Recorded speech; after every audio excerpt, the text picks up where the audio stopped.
Brick breaking news ৰাতিপুৱাৰ big breaking news আজি পুৱা 4টা বজাত শান্তনু মহন্তক গ্ৰেপ্তাৰ কৰা হয়। বৰঝাৰ বিমানবন্দৰৰ পৰা গ্ৰেপ্তাৰ কৰা হয় শান্তনু মহন্তক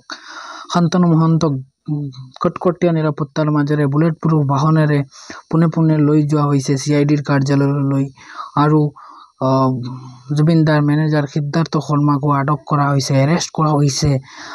আচলতে 2 দিনৰ পৰা ট্ৰেক কৰা হৈ আছিল। অৱশেষত ৰাজস্থান গুৰগাঁৱৰ পৰা এৰেষ্ট কৰা হয় সিদ্ধাৰ্থ শৰ্মাক। 2 দিনৰ অন্তত এৰেষ্ট কৰা হয় সিদ্ধাৰ্থ শৰ্মাক আৰু 13 দিনৰ অন্ত পৰিল আজি। গোটেই অসমবাসীৰ 13 দিনৰ মূৰত আজি গ্ৰেপ্তাৰ কৰা হয় শান্তনু আৰু সিদ্ধাৰ্থ শৰ্মাক। লম্পট সিদ্ধাৰ্থ আৰু শান্তনু মহন্তক গ্ৰেপ্তাৰ কৰা হয়। গ্ৰেপ্তাৰ কৰি কটকটীয়া নিৰাপত্তাৰ মাজেৰে এনেকুৱা লৈ যোৱা হৈছে যেনেকুৱা লাগিছে যে VIP চিকিউৰিটিৰ মাজেৰে লৈ যোৱা হৈছে। মানে আচলতে চৰকাৰে গম পাইছে যে অসমৰ মানুহৰ যি খুবে এই দুইটা কি অৱস্থা হ'ব সেইটো চৰকাৰে গম পাইছে। তাৰ কাৰণে ইমান চিকিউৰিটি আৰু নিৰাপত্তাৰ ব্যৱস্থা কৰিছে। গোটেই যিমানখন বৰঝাৰ বিমানবন্দৰৰ পৰা কটকটীয়া নিৰাপত্তা দি লৈ যোৱা হৈছে শান্তনু আৰু সিদ্ধাৰ্থ শৰ্মাক। আমাৰ জুবিনদাৰ মেনেজাৰ সিদ্ধাৰ্থ শৰ্মাক আমাৰ জুবিনদাই দুধ খুৱাই সাপ পুহিছিল, এই গাদ্দাৰি কৰিছিল আমাৰ জুবিনদাৰ লগত। এইটো কামে কেতিয়াও হেৰি কৰিব নিদিওঁ। আমি আজি প্ৰতিবাদ কৰাৰ কাৰণে আজি 13 দিনৰ অন্তত এৰেষ্ট কৰা হৈছে সিদ্ধাৰ্থ শৰ্মাক। বিগ ব্ৰেকিং নিউজ বহুত বেছিকৈ শ্বেয়াৰ কৰক আজিৰ এই নিউজটো।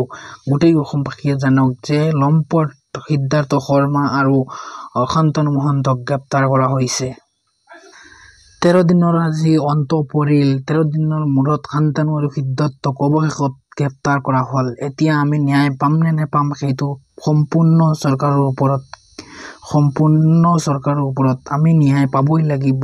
আপোনালোকে চবে কমেণ্টত জাষ্টিছ জুবিন বুলি কমেণ্ট কৰি যাওক আৰু এটা লাইক কৰি দিব, ভিডিঅ'টো বেছিকৈ শ্বেয়াৰ কৰি দিব যাতে গোটেই অসমবাসীয়ে গম পায় দুইজন লম্পটক গ্ৰেপ্তাৰ কৰা হৈছে বুলি, এৰেষ্ট কৰা হৈছে। আমাৰ অসমৰ মানুহ কোবত হৈ আছিল যে অসমত সোমালে কি কৰিব কি নকৰিব। আজি অৱশেষত গ্ৰেপ্তাৰ কৰা হ'ল শান্তনু মহন্তক।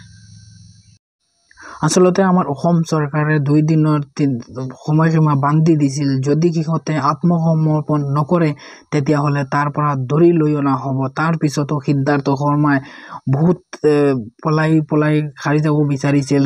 দিল্লীত আহি দিল্লীৰ পৰা ৰাজস্থানলৈ গৈছিল, লুকাই ফুৰিছিল। চিম এখনৰ পিছত আনখন চেঞ্জ কৰিছিল। চিম ট্ৰেক কৰি তাৰ পিছত